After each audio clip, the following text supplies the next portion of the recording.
bi begi optika y audiologia. Zerbitzu eta produktu berritzaileak. Printze zoriontzua, 2. kapitulua.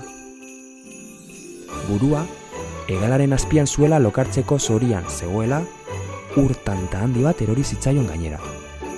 Bai arraroa, zeruan hodeirik bakar bat ere ez dago eta pentsatu zuen enarak.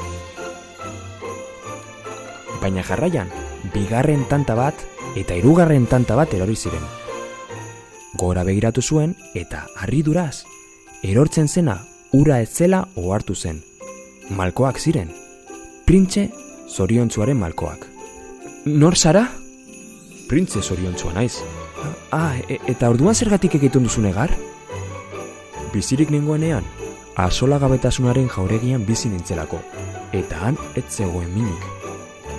Lorategian dantzan eta jolasean ematen nituen egunak, eta oso zoriontzua nintzen. Horregatik deitzen zidaten denek printze zoriontzua.